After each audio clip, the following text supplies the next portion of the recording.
Abroad. Masarap pakinggan para sa iba. Sabi nila, kapag nasa abroad ka, masaya at maginhawa.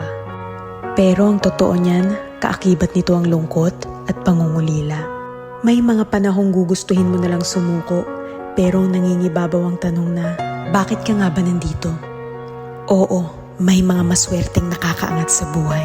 Pero aminin nating hindi lahat pinapalad na magkaroon ng magandang buhay.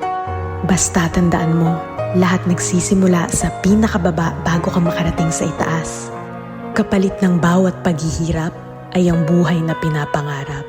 Walang imposible sa taong may tiyaga. Magugulat ka na lang na palitan na ang mga salitang pagod na ako ng buti na lang hindi ako sumuko.